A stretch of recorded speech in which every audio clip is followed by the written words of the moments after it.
आय गगनध्वज प्राणधाम्ने सृष्टिस्थितिप्रलयहेतुधराय तुभ्यं घोराय कालपुरुषाय महेश्वराय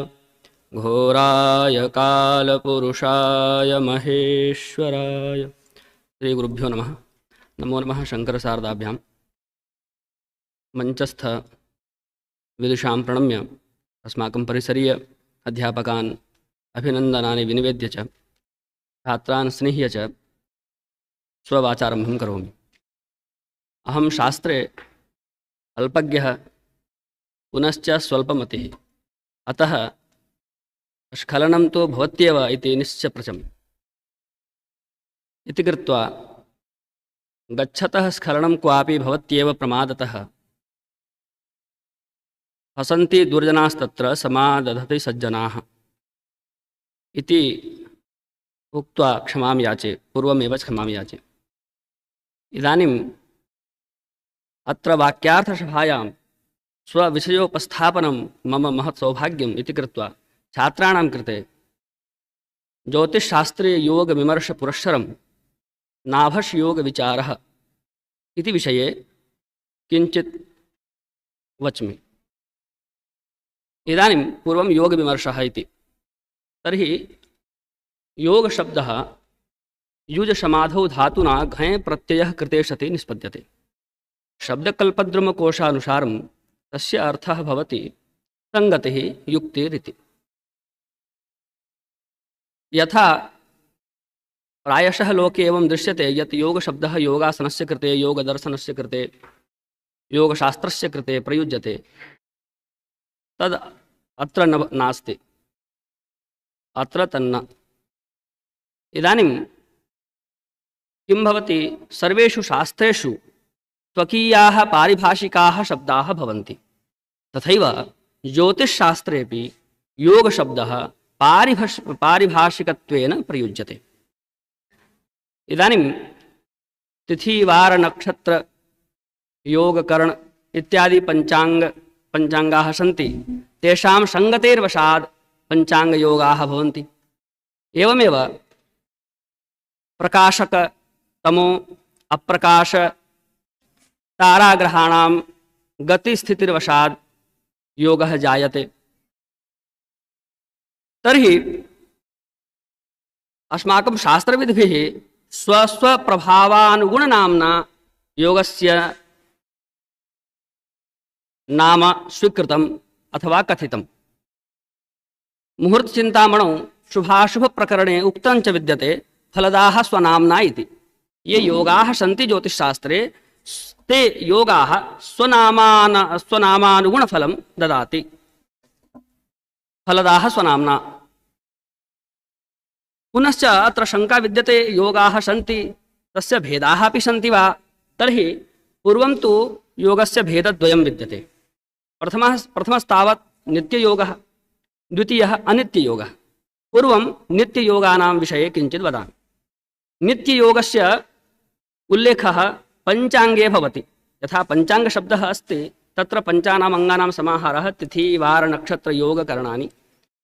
तत्र योगशब्दः यदस्ति तद् नित्ययोगस्य कृते प्रयुक्तो वर्तते। नित्ययोगः अपि, नित्ययोगस्य भेदद्वयमस्ति। सप्तविंशतिनक्षत्राणां ग्रहणं यदा कुर्मः तदा विष्कुम्भादयः सप्तविंशतियोगाः भवन्ति।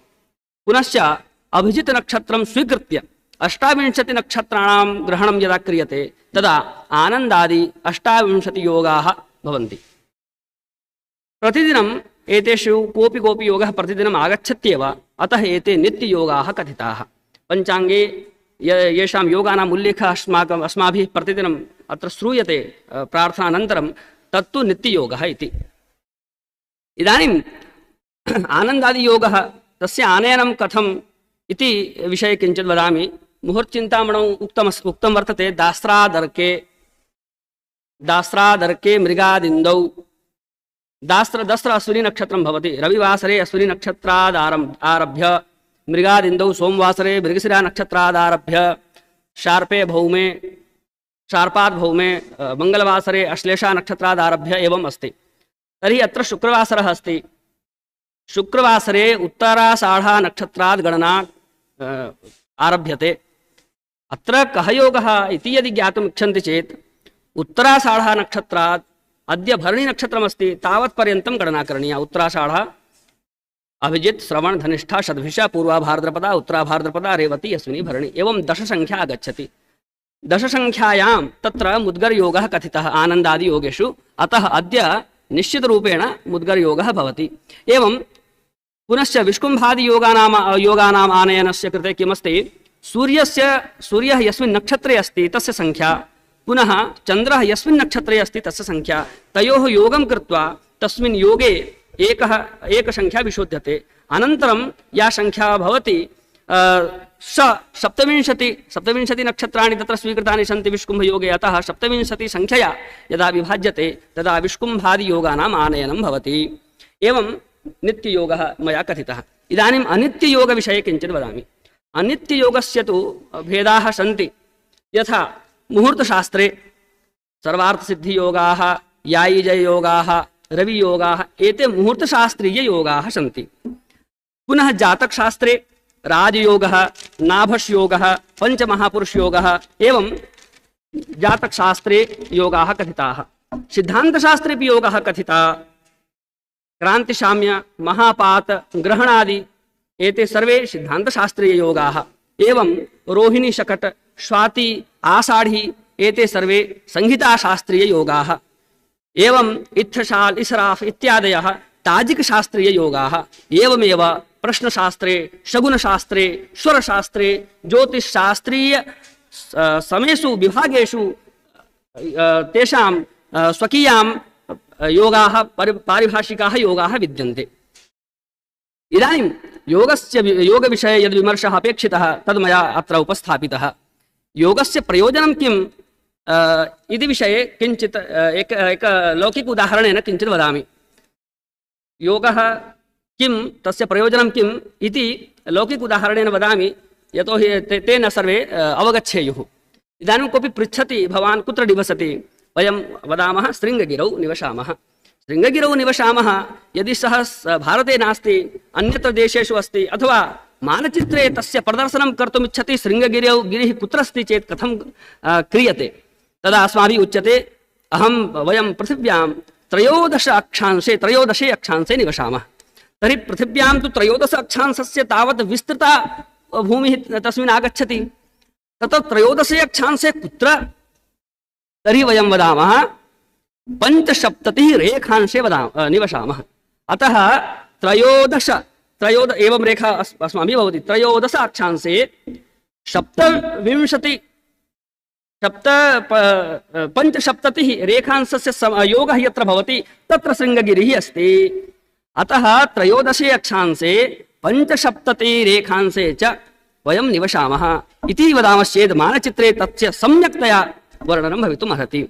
एवमेव एतस्य प्रयोगः अपि सर्वत्र भवति। वायुयाने अथवा अस्माकं ये सेनानिनः सन्ति ते अपि एतस्यैव प्रयोगं कुर्वन्ति। यतोहि सर्वस्य स्थानस्य नामं कोऽपि न जानाति। इतः कोऽपि गच्छति, कोऽपि कुतः गच्छति, तत्र गत्वा ड्यूटी करोति, सेवां करोति, तत्र कथं स्थानानां नामानि ते वदेयुः। पुनश्च एवमपि स्थानानि सन्ति यथा रेगिस्तान क्षेत्रे अथवा समुद्रे तत्र स्थानस्य नाम नास्ति, तत्र अक्षांशरेखांशयोः एव तस्य स्थानस्य वर्णनम् अथवा वाचनं कर्तुं शक्यते। इदानीं योगस्य प्रयोजनविषये किञ्चित् अवगच्छेयुः इति कृत्वा एतद् उदाहरणं मया दत्तं। पुनः एषापि शङ्का आगच्छति यत् यदा योगः अस्ति तर्हि किमर्थं शुभमपि भवति अशुभमपि भवति, तत्कृते किञ्चित् वदामि। यथा अस्माकं शरीरे जीवाणवः भवन्ति, ते अस्माकं कृते शुभाय एव भवन्ति। जीवाणवः ये अस्माकं शरीरे सन्ति ते अस्माकं कृते शुभाय एव भवन्ति। यथा दधि वयं स्वीकुर्मः, तत्र दध्यां किं भवति, लेक्टोबैसिलस् भवति, तद् जीवाणु अस्ति, अस्माकं कृते शुभकरः अस्ति। अतः यदा कोऽपि दधिसेवनं करोति चेत् तस्य कृते अथवा तस्य शरीरस्य कृते, तस्य आरोग्यस्य कृते तद् शुभाय भवति। परं कदाचित् विषाणुनापि संक्रमणम् अस्माभिः भवति, तदा अस्वास्थ्यं भवति, ज्वरः भवति, शिरोवेदना, उदरवेदना इत्यादिकं भवति, वोमेट् अपि भवति। तदा किं कुर्मः वयं, तदा एण्टिबयोटिक् अस्माभिः स्वीक्रियते। तर्हि जीवाणवः विषाणवः यथा अस्माकं कृते शुभाः अशुभाः, तेऽपि जीवाः, जीवाणवः अपि जीवाः, विषाणवः अपि जीवाः। किमर्थं केचन अस्माकं कृते शुभकराः केचन अस्माकं कृते अशुभकराः एवं चिन्तयामश्चेत् तथैव योगेषु अपि भवति केचन योगाः अस्माकं कृते शुभफलप्रदाः केचन च अस्माकं कृते अशुभफलप्रदाः इति। इदानीं नाभस्योगानां कृते वदामि। नभसि भवः नाभसः इति व्युत्पत्तिः अस्माभिः प्राप्यते नाभस्योगस्य कृते। नाभस्योगस्य चतुर्विधविकल्पाः सन्ति। नाभस्योगस्य चतुर्विधविकल्पाः के इति यदि प्रश्नं क्रियते चेत् आश्रय दल आकृति संख्या एवं भवति। आश्रय दलाकृति संख्या समासेन वदामः। आश्रय दल आकृति संख्या इति नाभस्योगानां विकल्पाः भवन्ति। तेषां संख्या 32 इति उक्तं वराहमिहिराचार्येण। पुनः 1800 इति उक्तं यवनाचार्येण। यवनाचार्यैः 1800 नाभस्योगाः भवन्ति इति यवनाचार्यैः स्वीकृतं। पुनश्च समासेन 32 नाभस्योगाः भवन्ति इति वराहमिहिराचार्येण बृहज्जातके स्वीकृतम्। नाभस्योगस्य प्रथम उल्लेखः केन कृतः इति यदि चिन्तयामश्चेत् सत्याचार्येण पुनश्च पराशरेण नाभस्योगस्य प्रथमः उल्लेखः कृतः। एवं स्वीकरोति वराहमिहिरः बृहज्जातके 12तमे नाभस्योगाध्याये 2 श्लोके। इदानीम् एतस्य यदि विस्तृतं विवरणं कोऽपि लिखितुम् इच्छति चेत् सारावल्याम् एतस्य विस्तृतं विवरणम् अस्माभिः प्राप्यते। पुनः के 32 नाभस्योगाः इति विषये किञ्चित् वदामि। तत्र प्रथमः आश्रययोगः अस्ति। तर्हि रज्जु मूषल् नल् इति 3 आश्रययोगाः सन्ति। अत्र किमस्ति एवमपि वक्तुं प्रष्टुं शक्यते यत् बृहज्जातकानुसारेण एव किमर्थं नाभस्योगानां विवरणं मया दीयते चेत् बृहज्जातकस्य तावत् वैशिष्ट्यमस्ति। पुनश्च अत्र दक्षिणभारते विशेषतया बृहज्जातकस्य प्रचलनमस्ति। पुनश्च संस्थाने अपि बृहज्जातकमेव ग्रन्थरूपेण पाठ्यग्रन्थरूपेण स्वीकृतः वर्तते। तत्र बहुलकारणात् मया बृहज्जातकमेव स्वीकृतं। तत्र सुगमतया नाभस्योगानां परिचयः अस्माभिः कर्तुं शक्यते। तत्र एकं चिन्तनमपि कृतमस्ति। तत्र पश्यामश्चेत् किमस्ति संख्यायोगानां तत्र आश्रय संख्या आकृति दल आश्रय दल आकृति संख्या एवमस्ति खलु। चतुर्णाम् एतेषामस्ति आश्रय दल आकृति संख्या। तर्हि संख्यायोगानां संख्या 7 अस्ति। संख्यायोगानां संख्या 7 अस्ति। तत्र नाभस्योगाध्याये 7 एव छन्दानां प्रयोगः वराहमिहिराचार्येण कृतः। नाभस्योगाध्याये कति छन्दानां संख्या कति इति चेत् 7 एव संख्या तत्र प्रयुक्ताः। पुनश्च तत्र 29 श्लोकाः सन्ति। तत्र प्रथमश्लोकः पुनश्च षष्ठतमः श्लोकः तत्र भूमिकारूपेण तत्र विद्यते। 17 श्लोकेष्वेव तत्र नाभस्योगानां विवरणं दत्तं विद्यते। 17 श्लोकेष्वेव। अत्र यदि योगः कुर्मश्चेत् आश्रययोगः योगानां संख्या भवति 3, पुनः दलयोगानां संख्या 2, आकृतियोगानां संख्या 20 भवति। परं तत्र तेषां समूहः यदि पश्यामश्चेत् तत्र 5 समूहः अस्ति। तर्हि 5। पुनः यदि संख्यायोगानां संख्या पश्यामश्चेत् 7। एतेषां योगः अस्माभिः क्रियते चेत् 17 संख्या एव आगच्छति। एवं वैशिष्ट्यमस्ति बृहज्जातकस्य नाभस्योगाध्यायस्य वराहमिहिराचार्येण कृतस्य नाभस्योगाध्यायस्य। एतद् मया रात्रौ चिन्तितं। पुनः इदानीं स्वविषये आगच्छामि। नाभस्योगानां ये योगाः सन्ति तेषां परिचयः अस्माभिः क्रियते। सर्वप्रथमम् आश्रययोगः भवति। तत्र रज्जु मूषल् नल इति 3 योगाः सन्ति। सर्वे ग्रहाः यदि चरराशिस्थिताः भवन्ति तदा रज्जुयोगः। सर्वे ग्रहाः यदा स्थिरराशौ स्थिताः भवन्ति तदा मूषलयोगः। सर्वे ग्रहाः यदि द्विस्वभावराशिस्थाः भवन्ति चेत् नलयोगाः। इदानीं शङ्का भवति के चराः के स्थिराः के द्विस्वभावाः। तदा एवं गणना कर्तुं शक्यते। चर स्थिर द्विस्वभाव मेष वृष मिथुन, चर स्थिर द्विस्वभाव कर्क सिंह कन्या। एवं गणना कृत्वा तस्य ज्ञानं सुगमतया कर्तुं शक्यते। इदानीम् आश्रययोगानां परिचयः जातः। अनन्तरम् आकृतियोगाः सन्ति। तेषां समूहः 5, तेषां संख्या 20। सर्वप्रथमं भवति गदा सकट विहग शृङ्गाटक हल्। एते 5 योगाः। गदा सकट विहग श्रृंगाटक हल एते पंच आकृति योगाः प्रथमे समूहे भवन्ति।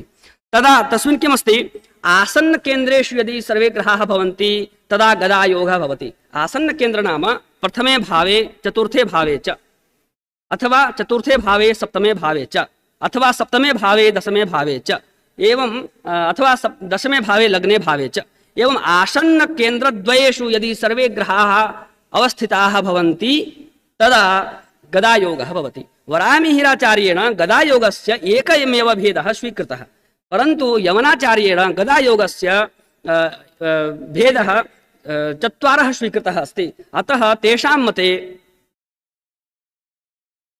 त्रयोविंशति नाभस्योगाः भवन्ति।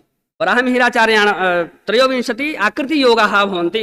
वराहमिहिराचार्यस्य मते तु आकृतियोगः 20 इदानीं द्वितीये समूहे आकृतियोगानां द्वितीये समूहे यदा पश्यामश्चेत् वज्र यव कमलवापि एवं 4 योगाः भवन्ति। वज्र यव कमलवापि तत्र पूर्वस्मिन् भेदे मया गदा योगस्य व्याख्या कृता। गदा शकट विहग श्रृंगाटक हल एवं पंचयोगाः सन्ति। तस्मिन् विषये शकटयोगे वदामि। किम भवति तत्र सप्तमे भावे लग्ने भावे च यदा सर्वे ग्रहाः भवन्ति तदा शकटयोगः, चतुर्थे भावे दशमे भावे च सर्वे ग्रहाः भवन्ति तदा गदा सकट विहग योगः। पुनः त्रिकोण भावेषु लग्न पंचम नवम एवं त्रिकोण भावेषु सर्वे ग्रहाः भवन्ति तदा श्रृंगाटक योगः। लग्नादारभ्य त्रिकोण भावेषु पुनः पणफराद आरभ्य अथवा आपोक्लिम भावाद आरभ्य यदा सर्वे ग्रहाः भवन्ति तदा हल योगः इति। अत्र एवं शंका भविष्यति यत् के भावाः केन्द्रभावाः इति चेत् लग्न चतुर्थ सप्तम दशम एते केन्द्रभावाः भवन्ति। पणफर भावाः के आपोक्लिम भावाः के इति चेत् यथा अस्माभिः कृतं चरस्थित द्वयस्वभाव राशिषु कृतं तथैव भावेषु अपि कर्तुं शक्यते। केन्द्र पणफर आपोक्लिम प्रथम भाव द्वितीय भाव तृतीय भाव केन्द्र पणफर आपोक्लिम चतुर्थ भाव पंचम भाव षष्ठ भाव एवं कृत्वा केन्द्र पणफर आपोक्लिम भावानां सरलतया ज्ञानम् अस्माभिः कर्तुं शक्यते। इदानीम् अग्रे वज्रयव कमलवापि योगानां परिचयः दीयते। तत्र वज्रयोगः कथं भवति इति चेत् यदा सर्वे शुभग्रहाः शकटयोगे भवन्ति नाम सप्तमे लग्ने भवन्ति, पुनश्च सर्वे अशुभग्रहाः विहगयोगे भवन्ति नाम दशमे चतुर्थे भवन्ति तदा वज्रयोगः भवति। एतस्य यदा वैपरीत्यं भवति तदा यवयोगः भवति। पुनः कमलयोगः यदा सर्वे ग्रहाः शुभाशुभग्रहाः मिश्रितत्वेन केन्द्रभावे भवन्ति तदा कमलयोगः। पुनः केन्द्रे कोऽपि ग्रहः न भवति, सर्वे ग्रहाः केन्द्रात् बहिः भवन्ति तदा वापि योगः। एवं वज्र यव कमल वापि योगाः तत्र उक्ताः। पुनः अग्रे भवति यूपसरशक्तिदण्ड एते 4। तत्र यूपयोगः तदा भवति यदा लग्नादारभ्य चतुर्भावात् पर्यन्तं लग्न द्वितीय तृतीय चतुर्थ भावेषु सर्वे ग्रहाः भवन्ति तदा यूपयोगः। एवमेव चतुर्थ भावादारभ्य सप्तम भावपर्यन्तं यदा सर्वे ग्रहाः भवन्ति तदा शरयोगः। पुनश्च सप्तम भावादारभ्य दशम भाव पर्यन्तं यदा सर्वे ग्रहाः भवन्ति तदा शक्तियोगः। एवमेव दशम भावादारभ्य लग्न भाव पर्यन्तं सर्वे ग्रहाः भवन्ति चेत् दण्डयोगः इति यूपसरशक्तिदण्डयोगाः नाभस्य योगाध्याये कथिताः। अनन्तरं भवति नौ कूट छत्र चाप अर्धचन्द्र एते योगाः भवन्ति। नौ नाम तत्र नौका अस्ति। यदा प्रथम भावादारभ्य सप्तम भाव पर्यन्तं सर्वे ग्रहाः भवन्ति तदा नौकायोगः। एवमेव चतुर्थ भावादारभ्य दशम भाव पर्यन्तं यदा सर्वे ग्रहाः भवन्ति तदा कूटयोगः। सप्तम भावादारभ्य लग्न भाव पर्यन्तं यदा सर्वे ग्रहाः भवन्ति तदा क्षत्रयोगः। पुनः दशम भावादारभ्य चतुर्थ भाव पर्यन्तं यदा सर्वे ग्रहाः भवन्ति तदा चापयोगः। एवमेव एते नौ कूट छत्र चाप एते योगाः केन्द्रादारभ्य सन्ति। केन्द्रादारभ्य न आपोक्लिम भावाद अथवा पणफर भावादारभ्य यदा सप्तषु भावेषु सर्वे ग्रहाः क्रमेण तिष्ठन्ति तदा अर्धचंद्र योगः जायते। इदानीं नौकूट छत्रचाप अर्धचंद्र योगानां परिचयः मया दत्तः। अग्रे भवति समुद्र योगः चक्रयोगश्च। एकान्तर्गतैरर्थात् समुद्रः षड्ग्रहाश्रितैः एवं वराहमिहिराचार्येण उक्तम्। एकान्तरेण प्रथम भावे ग्रहः द्वितीय भावात् आरम्भणीयमस्ति। अर्थस्य चिन्तनं द्वितीय भावात् क्रियते। अतः द्वितीय भावात् पणफर भावात् द्वितीय भाव पणफर भाव अस्ति। द्वितीय भावात् एकान्तर्गतैः द्वितीय भावे ग्रहः स्यात्, तृतीये न स्यात्, पुनः चतुर्थे स्यात्, पंचमे न स्यात्, षष्ठे स्यात्, सप्तमे न स्यात्। एवं एकान्तर्गतैः यदा ग्रहाः तिष्ठन्ति षड्राशिषु तदा समुद्रयोगः भवति। एष एव समुद्रयोगः द्वितीयभावात् अस्माभिः स्वीकृतः। यदा लग्नभावात् स्वीक्रियते तदा एतदेव चक्रयोगः इति उच्यते। इदानीम्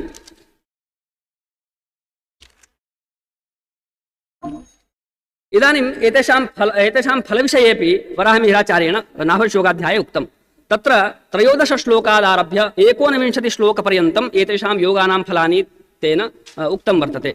तत्र यद् अवधेयमस्ति तद्विषये एव किञ्चित् वदामि। तत्र वराहमिहिराचार्यः वदन्ति पूर्वशास्त्रानुसारेण मया वज्रादयः कृता चतुर्थे भवने सूर्यात् कथं ज्ञासितो भवेत् एवं किमपि अस्ति। तत्र मया वज्रादयः आकृतियोगाः ये कृताः ते पूर्वशास्त्रानुसारेण कृता।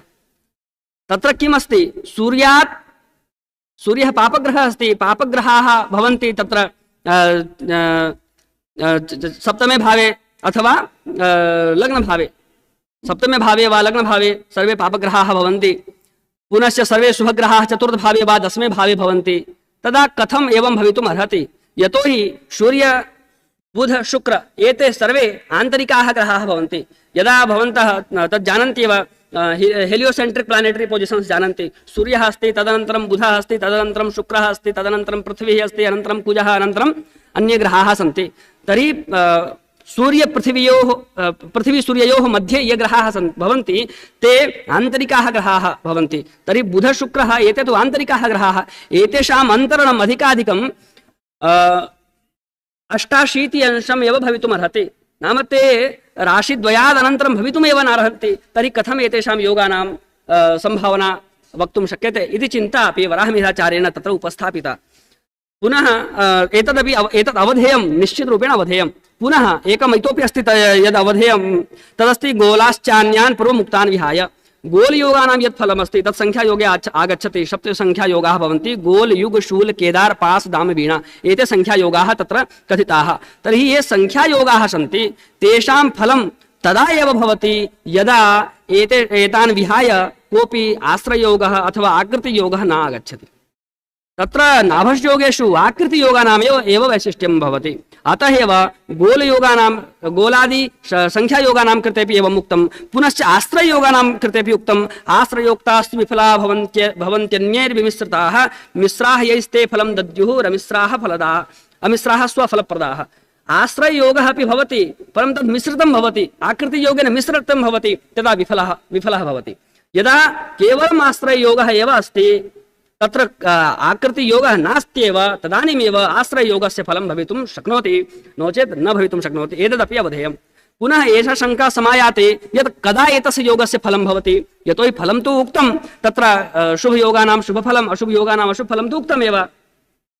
तर्हि कदा एतेषां योगानां फलं जीवने कदा प्राप्यते इति अपि शङ्का तत्र आगच्छति। अतः अन्तिमे श्लोके एतस्य समाधानं वराहमिहिराचार्येण कृतं वर्तते। किं समाधानम् इति चेत् नियतफलदाश्चिन्त्या ह्येते समस्तदशास्वपि। एते नाभश्योगाः समस्तदशास्वपि नियतफलदाः भवन्ति। अत एव नाभश्योगानाम् अन्ये ये योगाः सन्ति तेषां यदि एतस्य तुलना कुर्मश्चेत् एतस्य वैशिष्ट्यम् अस्ति भवति यत् नाभश्योगः समस्तदशास्वपि आजीवने स्वफलं ददाति। तत्र शङ्का भवति, आजीवने फलं ददाति चेत् कथं वज्र इत्यादि योगानां फलम् उक्तं? किम् उक्तमस्ति? पूर्वे वयसि अथवा अन्तिमे वयसि तस्य फलं प्राप्नोति। वज्रयोगस्य कृते उक्तं वर्तते 14 श्लोके। तत्र यस्य योगस्य कृते फलम् उक्तं यत् आरम्भे प्राप्नोति अथवा वृद्धावस्थायां प्राप्नोति तस्य फलं तु आरम्भे वृद्धावस्थायामेव। परन्तु यस्य कृते अवस्था न उक्तमस्ति तस्य फलं तु सर्वदा आजीवने स जातकः प्राप्नोति इति भावः। इदानीं एतदेव उक्त्वा विरमामि विस्तरात्।